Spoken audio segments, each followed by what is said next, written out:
الحمد لله نحمده ونستعينه ونستغفره ونؤمن به ونتوكل عليه ونعوذ بالله من شرور أنفسنا ومن سيئات أعمالنا ونعوذ بالله من شرور أنفسنا ومن سيئات أعمالنا ونعوذ بالله من شرور أنفسنا ومن سيئات أعمالنا وقال سبحانه وتعالى إن الله وملائكته يصلون على النبي يا أيها الذين آمنوا صلوا عليه وسلموا تسليما اللهم صل على محمد وعلى آل محمد كما صليت على إبراهيم وعلى آل إبراهيم إنك حميد مجيد اللهم بارك على محمد وعلى آل محمد كما باركت على إبراهيم وعلى آل إبراهيم إنك حميد مجيد صدق الله العظيم وصدق رسوله الكريم اما بعد محترم اور دوستو،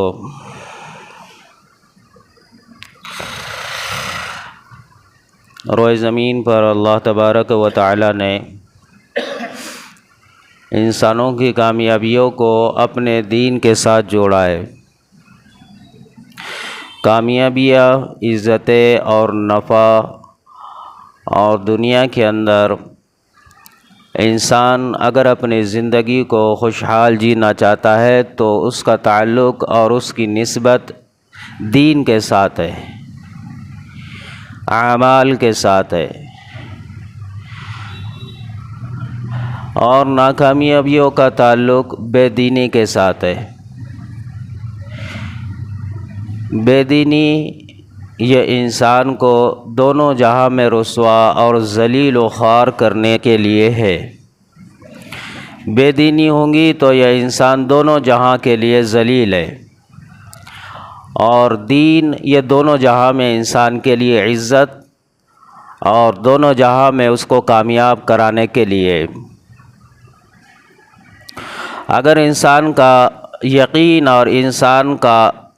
ایمان اس معیار کا بن جائے کہ اس کا یقین کے ذریعے اللہ سے تعلق جڑ جائے،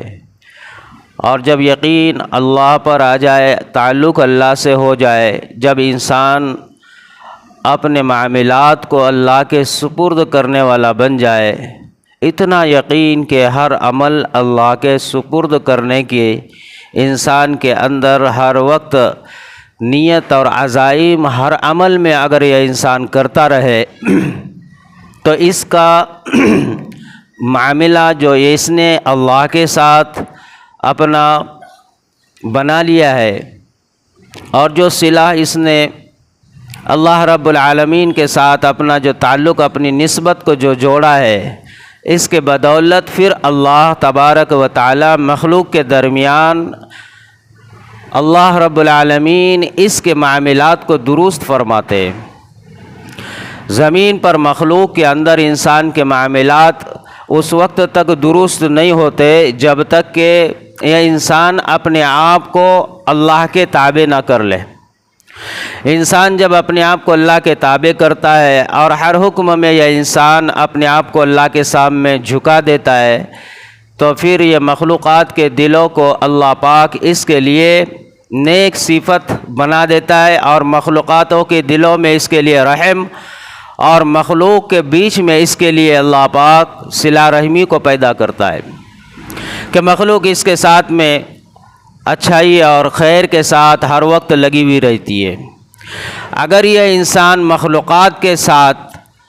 اپنے آپ کو تعلق اور اپنے نسبت اور اپنے آپ کو جوڑ کر چلے اور اللہ سے تعلق کو توڑ دے، اعمال سے اور ایمان سے یہ کمزور ہو جائے، تو پھر مخلوقات کے اندر پھر اللہ پاک اس کے خلاف مخلوقات کے دلوں کو بھی کر دیتا ہے، اور اس کے اوپر اللہ پاک جو مسلط کرے گا وہ ظالم اور جابر اور بے رحم انسان کو اللہ اس پر مسلط کرے گا۔ پھر دنیاوی نقشے کے اعتبار سے ساری اشیاء اس کے پاس ہوگی، لیکن اس کو حقیقت جو زندگی کا جو اطمینان اور سکون ہے یہ اس کو زمین پر پھر نصیب نہیں ہوگا۔ کیونکہ ہر طرف سے اللہ پاک اس کو دنیا کے اندر ٹینشن والی زندگی میں اس کو اللہ باندھ دیں گے، کیونکہ اس کا تعلق اور اس کی نسبت جو اللہ کے ساتھ ہونی چاہیے تھی اس میں مضبوطی نہیں ہے، اور اس کا یقین اللہ کے ذات پہ اس معیار کا نہیں ہے، تو اس کا پھر یقین مخلوق کے ساتھ جڑ گیا اور اس کا ایمان نیچے آ گیا، ایمان اس معیار کا نہیں رہا، اللہ پر یقین اور عملوں پر ہونے کا یقین اس کے اندر نہیں رہا، تو پھر اب یہ مخلوق کے ساتھ جڑ کر کامیابیوں کو اور نفعوں کو اور عزت کو تلاش کریں گا، تو وہ تو سب کی سب مخلوق ہے، جو اسباب ہے جو اللہ نے پیدا کی ہے، ان سارے مخلوقاتوں کے اندر نہ نفع ہے، نہ نقصان ہے، نہ عزت ہے، نہ مخلوقات کے اندر اس کے لیے خیر اور بھلائی ہے۔ یہ ساری زمین کی اشیاءوں کے اندر کے نفع یہ سب کچھ اللہ کے ساتھ جڑے ہوئے ہے، اور یہ اللہ چاہے تو ملے اور اللہ نہ چاہے تو کسی کو کچھ نہ ملے۔ تو یہ انسان کو چاہیے کہ وہ اپنے یقین کو، اپنے اعمال کو اور اپنے ایمان کو اگر وہ اس معیار پر لے جائے جو اللہ کہہ رہا ہے، یا ایھا الذین آمنوا آمنوا، ایمان والو ایمان لے آؤ، تو وہ ایمان جو صحاباؤں کا تھا، وہ ایمان جو نبیوں نے محنت کر صحاباؤں کا جو ایمان بنایا، اور صحابہ رضی اللہ تعالیٰ عنہ کا جس طرح کا ایمان بنا تھا، اس طرح کا ایمان اگر ہمارا بن جائے تو پھر مخلوقاتوں کو اللہ پاک ہمارے تابع کر دیں گے۔ مخلوقاتوں کے بڑے بڑے حکمران اور بادشاہوں کے دلوں میں اللہ ہمارے لیے رحم کو پیدا کر دیں گے۔ حضرت دانیال علیہ السلام اپنے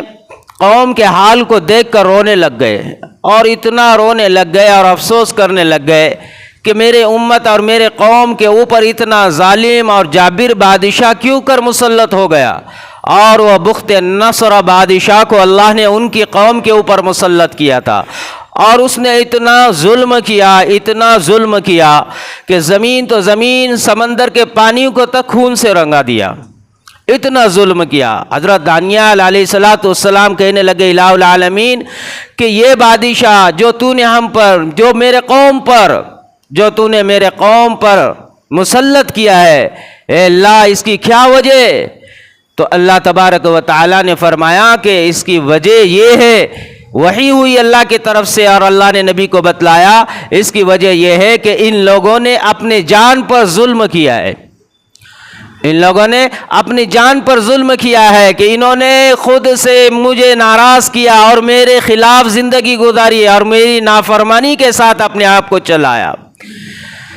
کہ میری نافرمانیوں پر انہوں نے اپنی زندگیوں کو لے کر چلا، اس کے بدولت پھر انہوں نے یہ کیا کہ یہ خود بھی برے کام پر لگے رہے اور اپنے ساتھیوں کو بھی برے کاموں پر انہوں نے اکسایا اور اپنے ساتھ والوں کو بھی برے کام پر لگایا، لہذا انہوں نے مجھے ناراض کیا، اس کے بدولت میں نے تم پر اس ظالم کو مسلط کیا ہے۔ تو وہ کہنے لگے اللہ تو نے ایسے بادشاہ کو ہم پر مسلط کیا ہے جو نہ آپ کو جانتا ہے، نہ آپ کا اس کو جو ہے تعارف ہے کہ اللہ کا علم، جو ایک ایمان والا جو اللہ کو پہچانتا ہے اس طرح کا اس کو اللہ کا علم نہیں تھا۔ تو کہنے لگے اللہ نہ وہ تجھ کو جانتا ہے اور نہ یہ ہمارے اوپر رحم کھاتا ہے، تو نے ایسے بادشاہ کو ہمارے اوپر جو ہے مسلط کیا ہے۔ تو ایک روز یہ خود بخت نصر حضرت دانیال علیہ السلام سے کہنے لگ گیا کہ تمہیں پتہ ہے مجھ کو تمہارے اوپر کیوں مسلط کیا ہے؟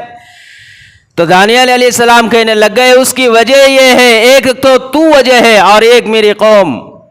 کہا کہ تیری وجہ یہ ہے کہ تو سب سے بڑا گنہگار اور ظالم ہے،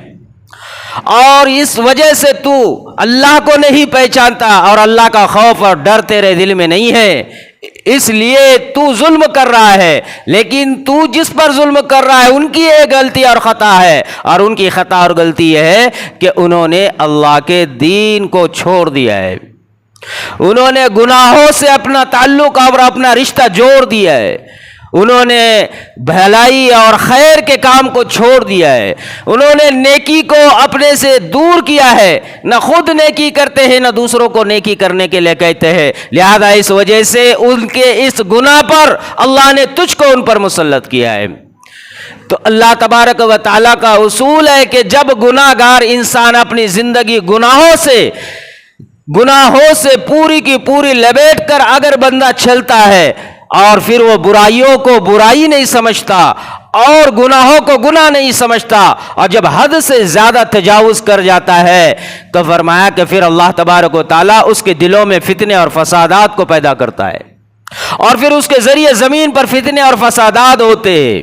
اور پھر اللہ کے طرف سے ان کے اوپر ظالم بادشاہوں کو مسلط کیا جاتا ہے، اور پھر اللہ ان کے اوپر رحم نہیں کھاتا، اور جس کو مسلط کیا گیا ہے وہ بھی ان پر رحم نہیں کھاتا، کیونکہ اللہ تبارک و تعالیٰ فرماتے ہیں، ہم نے حضرت عبداللہ ابن مسعود رضی اللہ تعالیٰ عنہ فرماتے ہیں، پچھلے قوموں میں اللہ رب العالمین نے جو حضرت داؤد علیہ نبی علیہ السلام اور حضرت عیسیٰ علیہ نبی علیہ السلام کے زبانی جس قوم پر، جن بنی اسرائیلوں پر لعنت برسی ہے، ان کا عمل، ان کا کام، ان کا فعل کیا تھا؟ فرمایا کہ ان کا فعل، ان کا عمل یہ تھا، ان کے اس کام کے بنیاد پر، بنا پر اللہ نے ان پر لعنت برسی کہ وہ اپنے ذات سے نبی کی بات کو مانتے تو تھے، لیکن جو ان کے ساتھ جو لوگ ہوا کرتے تھے وہ گناہوں پر گناہ کیا کرتے تھے، یہ اس کو اپنے آنکھوں سے دیکھتے، یہ ان کے آس پاس جو برائی اور فحش، بے حیائی اور گناہ کے کام ہوتے، یہ اس کو دیکھتے، اور کسی حد تک ان سے یہ کہتے بھی کہ بھئی یہ برائی کا کام نہ کرو، اس سے اللہ ناراض ہوتا ہے، لیکن پھر یہ رات میں انہیں یہ بات کہتے، اور صبح ہونے کے بعد پھر انہی لوگوں کے ساتھ بیٹھتے بھی، کھاتے بھی، پیتے بھی، اٹھتے بھی، بیٹھتے بھی، چلتے بھی، تعلقات بھی رکھتے، یعنی ان کے ساتھ میں ایسا رہتے جیسا انہوں نے کل وہ گناہ کیا ہی نہیں، جو اللہ کے خلاف زندگی رات میں گزاری تھی، لہذا انہوں نے وہ کیا ہی نہیں فعل، ایسے صبح میں پھر ان کے ساتھ اپنی نسبت کو باقی رکھ کر چلتے، اور اپنے آپ کو ان کے ساتھ جوڑ کر چلتے، اور خوشی والی زندگی گزارتے۔ تو اللہ رب العالمین نے اسی بنیاد پر ان لوگوں پر لعنت برسی ہے۔ قرآن کریم میں اللہ تبارک و تعالیٰ نے سورۃ المائدہ اور 6 پارے میں اور آیت نمبر 78 میں 78 میں اللہ تبارک و تعالیٰ نے 15 رکوع میں فرمایا، لعین الذین کفروا من بنی اسرائیل علی لسان داؤد و عیسی ابن مریم۔ اللہ رب العالمین فرماتے ہیں کہ ہم نے ان عمل کے وجہ سے، آگے فرمایا کانوا لا یتناہون عن منکر فعلوا لبئس ما كانوا يفعلون، ان کا ایک کام تھا جس کام کے بنیاد پر اللہ نے ان پر لعنت برسی، اللہ نے ان کے اوپر ایسی لعنت برسی، ایسی کہ نبی کے ذریعے ان پر جو ہے تو لعنت کو برسوایا، اور یہ عار جو گناہ ہے، یہ لعنت والا جو لیول ہے ان کے اوپر باقی رکھا، ان کو ذلیل اور خوار کیا، کہیں پر کسی کو بندر، کہیں پر کسی کو خنزیر بنایا، کہیں پر کسی کے اوپر کیسے عذابات کو، الگ الگ طرح کے عذابات کو اللہ نے ان پر اتارا، اور اس کی وجہ یہ تھی کانوا لا یتناہون عن منکر فعلوا لبئس ما كانوا يفعلون، کہ یہ گناہ کے کام کرنے والے کو دیکھتے کہ فلاں ابن فلاں گناہ کر رہا ہے، فلاں ابن فلاں برائی کر رہا ہے، اور فلاں ابن فلاں اللہ کے خلاف عمل کر رہا ہے، نبی کے خلاف جی رہا ہے، شریعت کے خلاف کام کر رہا ہے، سنت کے خلاف کام کر رہا ہے، اعمال قرآنی کے خلاف اپنی زندگی لے کر چل رہا ہے، اللہ کے حکم کے خلاف رات اور دن کر رہا ہے، چل رہا ہے، پھر رہا ہے، کاروبار اور تجارت کر رہا ہے، لوگوں سے تعلقات اور نسبتیں جوڑ رہا ہے، یہ جو کچھ کر رہا ہے یہ سارے کے سارے کام وہ اللہ اور اس کے رسول جو وقت کے اس کے خلاف کر رہا ہے، لیکن یہ لوگ آگے بڑھ کر اس کو روکتے نہیں تھے، اس کا ہاتھ پکڑ کر اس کو پیچھے نہیں کیا کرتے تھے، اور اپنی زبان میں طاقت ہونے کے باوجود اس کو منع نہیں کیا کرتے تھے، اور اس کو اس کام کی برائی کا انجام بتلا نہیں کیا کرتے تھے، لہذا ان کو اس برائی سے نہ روکنے کے وجہ سے اللہ تبارک و تعالیٰ نے ان کے اوپر لعنت برسی۔ حضرت اما عائشہ رضی اللہ تعالیٰ عنہ فرماتے ہیں نبی علیہ الصلوۃ والسلام گھر میں تشریف لائے، جیسی آئے تو ان کی سانس، ان کی جو ہے نا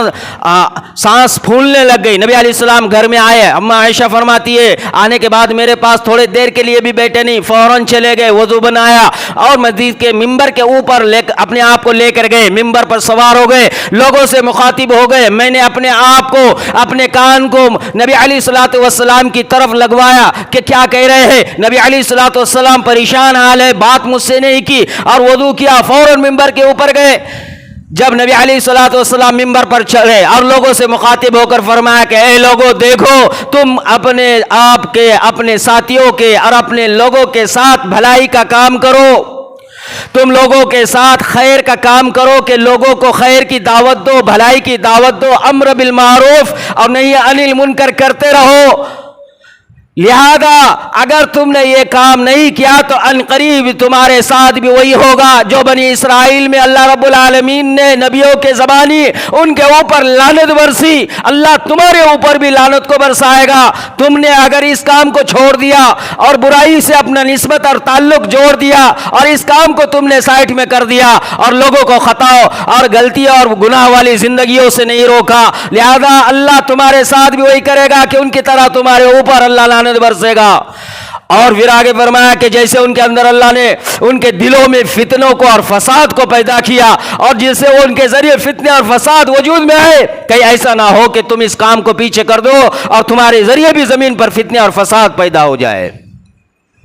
یہ نبی علیہ الصلوۃ والسلام نے اپنی قوم کو کہا کہ امر بالمعروف اور نہی عن المنکر، لوگوں کو بھلائی کی دعوت دو، برائی سے روکو، چاہے وہ باپ ہو، چاہے وہ بیٹا ہو، چاہے وہ بیوی ہو، چاہے وہ بھائی ہو، چاہے وہ اہل و عیال ہو، چاہے وہ رشتہ دار ہو، چاہے وہ پڑوسی ہو، چاہے وہ بستی کے لوگ ہو، چاہے وہ زمین کے عالم پر کہیں بھی رہنے والے انسان کیوں نہ ہو، اگر وہ خطا کرے چاہے چھوٹی ہو چاہے بڑی ہو، چاہے وہ چھوٹا گناہ ہو چاہے وہ بڑا گناہ ہو، چاہے وہ چھپ کر کرے چاہے وہ علانیہ کرے، چاہے وہ آنکھوں کے سامنے کرے چاہے وہ جہاں بھی کرے، فوراً اس کے قریب جا کر اپنے زبان میں وہ طاقت کو پیدا کرو، اپنے ہاتھ میں وہ قوت کو پیدا کرو، اپنے اندر اپنے جگر کے اندر وہ پاور پیدا کرو کہ اس کو کہہ سکے کہ یہ وہ کام ہے جس سے اللہ ناراض ہوتا ہے، یہ وہ عمل ہے جو شیطان اس سے خوش ہوتا ہے، یہ کام سے پیچھے ہو جا کہ ایسا نہ ہو کہ زمین اپنا تجھ کو نیوالا بنا لے، آسمان تیرے اوپر جو ہے بارش کی جگہ آگ کو برسا دے، کہ ایسا نہ ہو کہ تجھ کو انسان کے شکل سے نکال کر اللہ کتے اور خنزیر اور بندر کی شکل میں تجھ کو تبدیل نہ کر دے۔ یہ سب کچھ اللہ نے پہلے قوموں کے ساتھ کیا ہے صرف اس لیے کیونکہ یہ آزادانہ اور خواہشات پرست زندگی گزارا کرتے تھے۔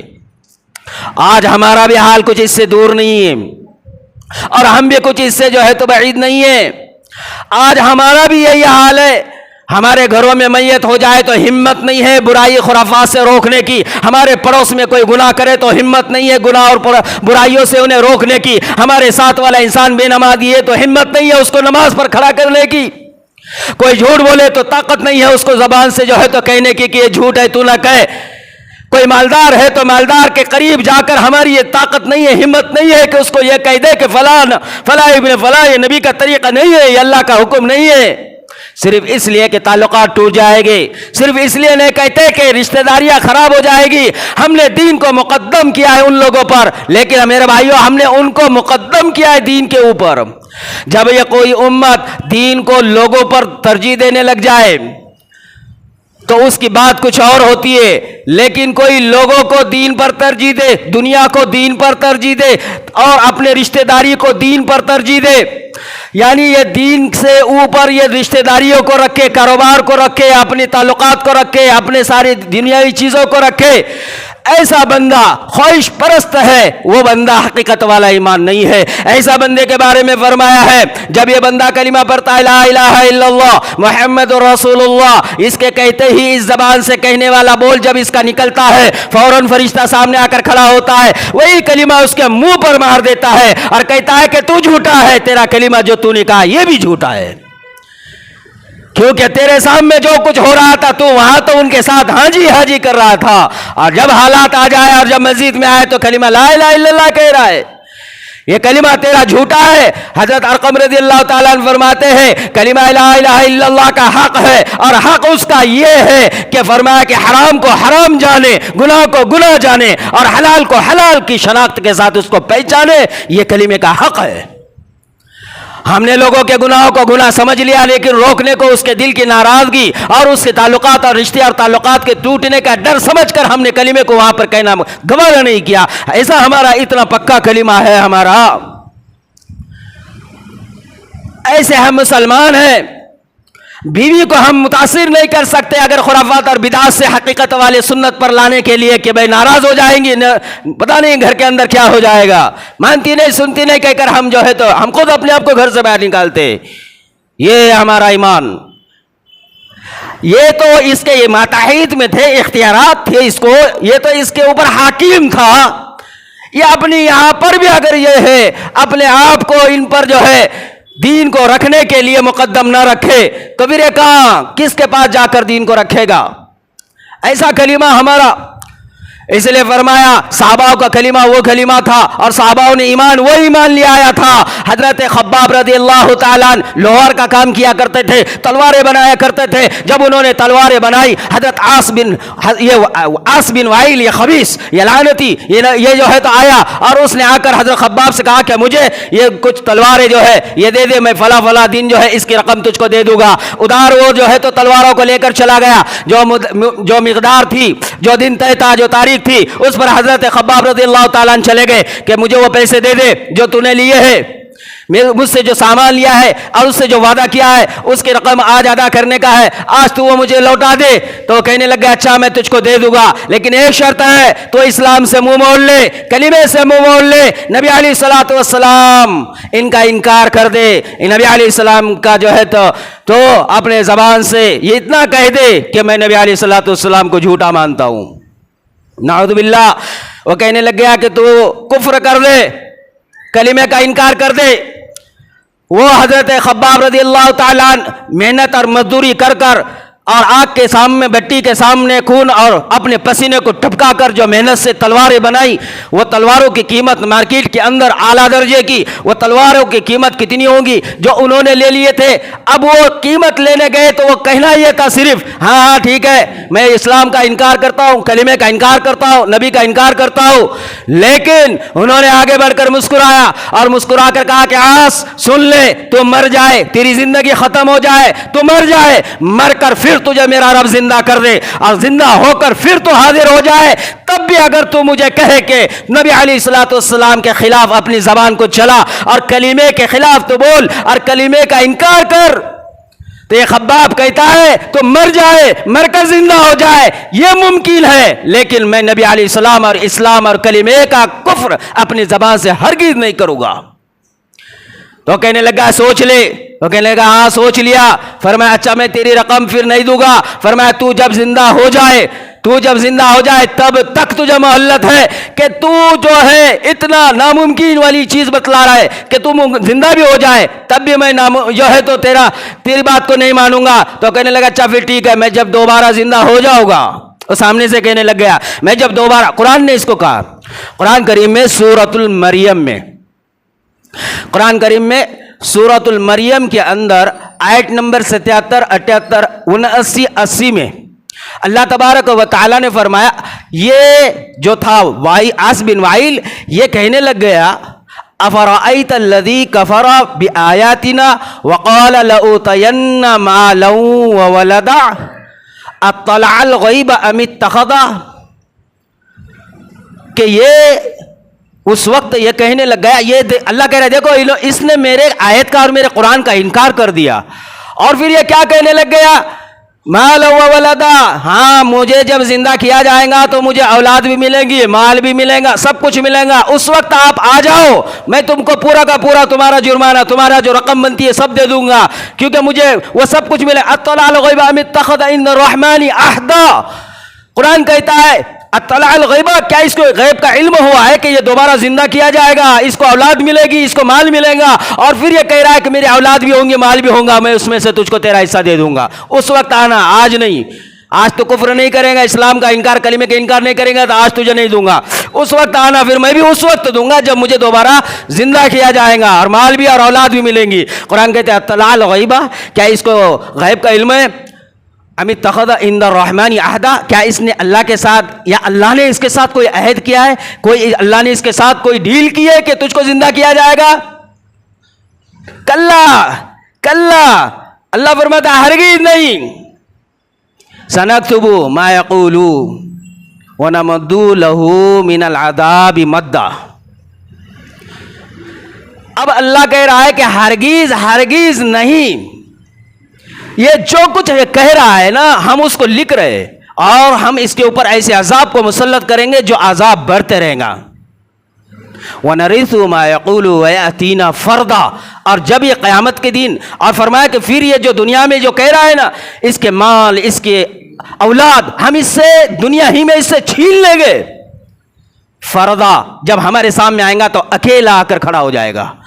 یہ اکیلا کھڑا ہوگا، اور تب ہم اس کے ساتھ حساب کریں گے. لہذا یہ کہتا ہے کہ موت کے بعد زندہ ہوں گا، مال اور متاع ملیں گا، اور میں تجھ کو تب دوں گا. حضرت خباب رضی اللہ تعالیٰ نے وہ مال چھوڑ دیا اللہ کے لیے، دین کے لیے. قرآن اترا ان کے لیے، قرآن اترا، ایسا ایمان، ایسا کلمہ، ایسا دین ان کے دل میں، دماغ میں، رگوں میں بیٹھا ہوا تھا. یہ ایمان اور یہ کلمہ ہوتا ہے. اسلام کے لیے، ایمان کے لیے، کلمے کے لیے اگر انسان کو جان اور مال اور اہل و عیال اور آل و اولاد، ملک اور وطن اور جائیداد اور پراپرٹی اور اپنی جان اور اپنا خون سب کچھ ہلاک کرنا پڑے، سب کچھ ختم کرنا پڑے، تب بھی فرمایا کہ تم پیچھے نہ ہٹو، دین کے لیے اپنے آپ کو آگے رکھو. اللہ تبارک و تعالیٰ فرماتے ان لوگوں نے میرے صحاباؤں پر، نبی علیہ السلام پر ایسا ظلم کیا، ایسا ظلم کیا. 7 ہجری میں بنو عبد المطلب اور بنو ہاشم، یہ 2 قبیلے ایسے تھے جنہوں نے نبی علیہ السلام کا ساتھ پوری طریقے سے وفاداری کے ساتھ نبھایا. باقی جو قبیلے تھے بنو قریش، ان سارے قریشوں نے بنو عبد المطلب اور بنو ہاشم کے یہ دونوں قبیلوں کو اور ان کے معاشرتی اور ان کے معاملاتی، ان کے سارے چیزوں کا بائیکاٹ کیا. شعب ابی طالب کے اندر انہیں محصور کر دیا. 3 سال تک رہے، بستی سے دور، مارکیٹ سے دور، دکانوں سے دور، گھروں سے دور، باغات سے دور، تمام کی تمام جو اشیاء تھی ان کی، وہ سب چیزوں سے دور، ایسی جگہ پر یہ رہے. اور یہ عبد المطلب ہی سے تھا. کون؟ ابو لہب بن عبد المطلب، یہ اسی قبیلے سے تھا، لیکن یہ ان میں نہیں تھا، یہ باہر قریشیوں کے ساتھ تھا، اس لیے کہ محمد رسول اللہ اور ان کے ساتھیوں پر ظلم کرے. یا ان لوگوں نے حسد اور بغض میں نبی علیہ السلام کے خلاف لوگوں کو ادھر ورگلانا شروع کر دیا اور لوگوں کو ستانے پر اتنا مجبور کر دیا. یہ کچھ لوگ شعب ابی طالب کے اندر محصور ہو گئے، ان کا بائیکاٹ کیا گیا. کیسا 3 سال تک انہوں نے وقت نکالا اللہ کے لیے، دین کے لیے، اسلام کے لیے. ایسے پکے مومن مسلمان تھے. یہ ابو لہب جب تاجر اور تجارت کرنے والا کوئی قافلہ وہاں آتا مکہ کے اندر، اور جب ان کے پاس آتا تو ان میں سے کچھ لوگ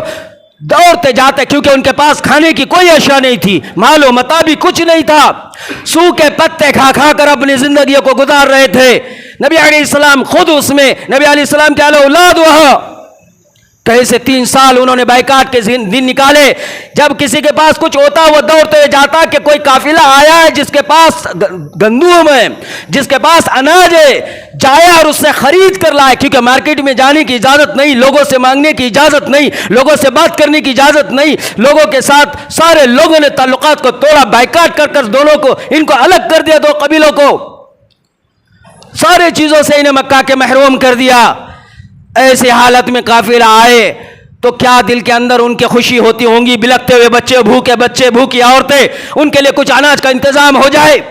یہ دوڑتے ہوئے جائے کہ وہاں سے کچھ ان کے اناج لے لے، تھوڑی بہت جس کے پاس رقم تھی وہ جا کر ان سے خریدے. ابو لہب سامنے ہی کھڑا ہوتا اور کھڑے ہو کر وہ آنے والا جو تاجر کا قافلہ تھا انہیں حکم دیتا کہ اے قافلے والوں سن لو، یہ جو لوگ ہیں شعب ابی طالب کے، اگر یہ آپ کے پاس آئے اناج خریدنے، آپ ان سے 10 گنا زیادہ رقم میں اناج کو بیچنا. کتنے؟ 10 گنا زیادہ رقم میں اناج کو بیچنا، اتنی رقم لگانا کہ یہ خرید نہ سکے. اور اگر اس کے بعد تیرا جو نقصان ہوگا وہ میں ابو لہب، میں تیرا پورا کا پورا تیرا خسارہ نقصان اس کی بھرپائی کر دوں گا، لہذا تو تیرے نقصان کا فکر نہ کر. ایسے ہی کرتے یہ لے کر وہاں پہنچے. جب یہ پہنچے تو کچھ لوگ آئے خوشی کے ساتھ میں کہ اناج خریدے. اناج کی مقدار جیسا کہ 10 روپے کلو اگر گھؤں ہو تو کہتے کہ 1000 روپے کلو، ان کے پاس رقم ہی نہیں اتنی دینے. یا ابو لہب اس کا آرڈر، کیونکہ انہیں مکہ میں آنا تھا، مکہ میں تجارت کرنا تھی، مکہ کا سردار، مکہ کا ڈاکو اگر اس کی بات کو نہ مانتے، ان کی تجارت بھی اس کے لیے جو ہے تو آنا مشکل ہوتا، تجارت نہ چلتی. ان کی بات کو مان کر 10 روپے کی چیز 1000 روپے میں، جو کہ ان کے پاس اتنی رقم سب کے پاس جمع کیے تب بھی نہ ملے.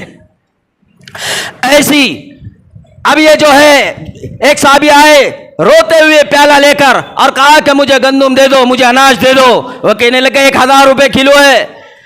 لے رہا ہے تو لے لو. وہ کہنے لگے کہ میرے پاس رقم نہیں، اتنی ہے، اتنی لے لو. وہ کہنے لگے کہ بالکل اتنی رقم میں تمہیں ایک دانہ بھی نہیں ملے گا.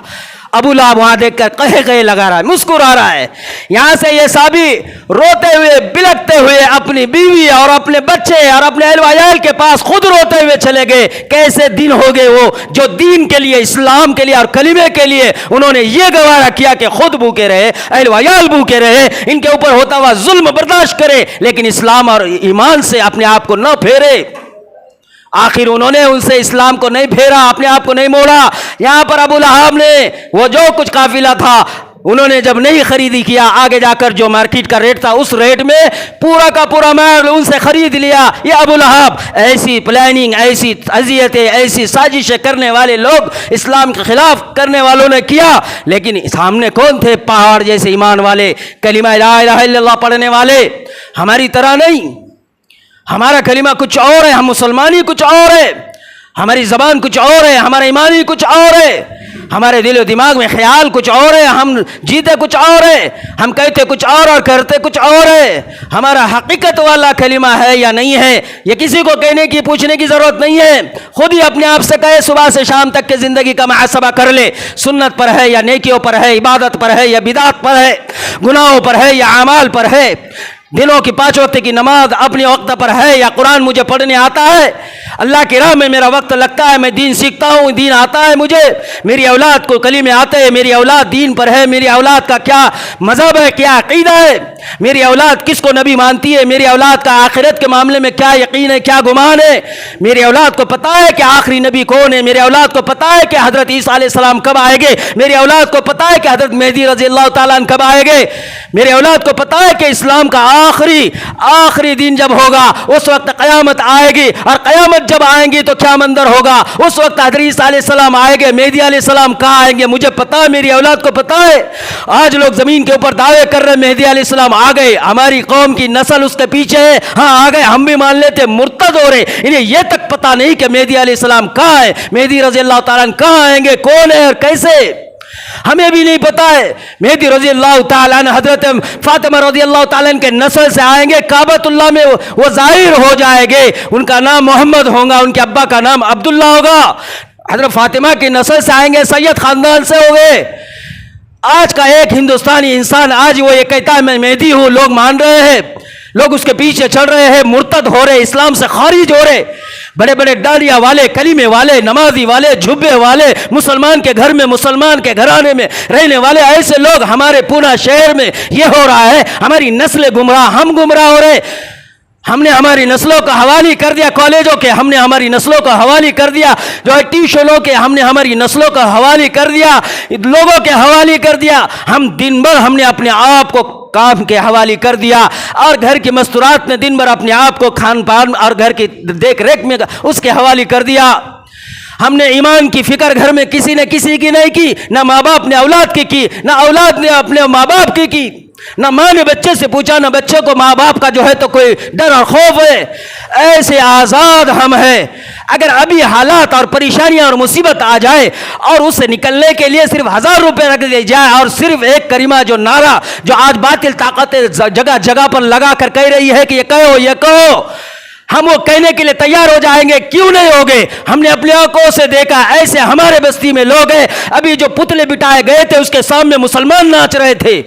یہ ہمارا ایمان ہے. گنپتیوں کے سامنے ہمارے مسلمان عورتیں برقعے پہن کر وہ ڈیکوریشن دیکھنے جا رہے تھے. یہ مومن ہے، یہ مسلمان ہے. ہماری ماں بہنیں مسلمان عورتیں وہ گنپتیوں کے ڈیکوریشن دیکھنے اور گنپتیوں کو دیکھنے اور وہاں جا کر وقت نکال کر اپنے آپ کو رات میں پہنچ رہے ہیں. یہ ہمارے تمہارے گھر اور گھر کے پڑوس کی عورتوں کی باتیں کر رہا ہوں میں. یہ امریکہ کی بات نہیں بتا رہا، یہ نہ اب پاکستان کی باتیں بتا رہا ہوں میں. ہماری تمہاری بستی یہ مسلمان ہے، یہ کلمے اور ایمان والے، یہ کہتے ہیں کہ ہمیں جنت میں جانا. یہ کہتے ہیں اگر حالات ادھر سے آئے، حالات ادھر سے آئے، آسمان سے آئے، زمین سے آئے، اے اللہ ہمارے اوپر کیوں، اے اللہ ہم مسلمان ہیں، اے اللہ ہمارے اوپر کیوں. اللہ کہتا ہے دیکھ تیرے اعمال کیا ہے، دیکھ تیرے قصور کیا ہے.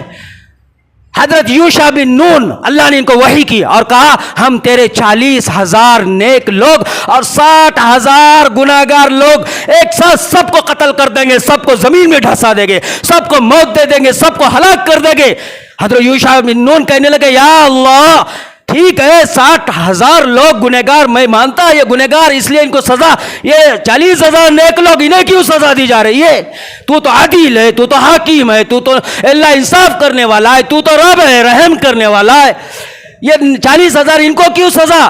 اللہ نے کہا یہ 40,000 کو وہ 60,000 کے ساتھ اس لیے سزا دی جا رہی ہے کیونکہ 40,000 نے وہ 60,000 جو خطا کر رہے، گناہ کر رہے، برائی کر رہے، انہیں روکا نہیں، انہیں روکا نہیں، انہیں روکا نہیں، انہیں اس کام سے پیچھے نہیں کیا، انہیں وہ برائی ہے کہہ کر ان کے دماغ میں نہیں ڈالا، ان کو اللہ کے قریب نہیں کیا، باطل طاقتوں سے پیچھے نہیں کیا، انہوں نے انہیں برائی سے نہیں روکا، اس لیے یہ 40,000 کی عبادتیں انہیں کام نہ آئی، انہیں بھی ان کے ساتھ میں ہلاک کر دوں گا۔ اللہ ایسے غیرت والا ہے، آسمان پر اللہ کو غیرت آ جائے تو ہم تو کہیں کے نہ رہ گئے۔ ہمارے گھروں کا حال بڑا برا ہے، ہماری مستورات اور بستیوں کا حال بڑا برا حال ہے۔ میرے بھائیوں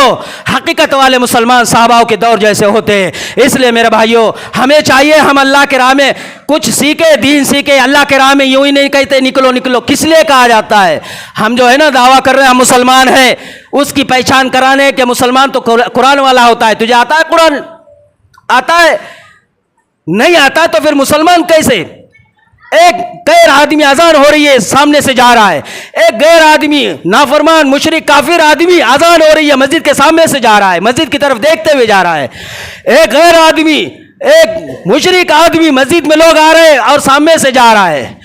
اور اسی طرح ایک مسلمان بندہ ایمان والا بندہ اذان ہو رہی ہے وہ بھی اس کے ساتھ سے جا رہا ہے۔ مسلمان بندہ مسجد کے سامنے سے اذان سن کر آگے جائے، مسلمان بندہ ہو اور پھر جو ہے وہ مسلمان اور شریعت والی زندگی سے دور رہے، مسلمان ہو اور پھر وہ نماز سے دور رہے، مسلمان ہو اور پھر وہ کلمے سے دور رہے، قرآن سے دور رہے، کیسے مسلمان ہیں ہم؟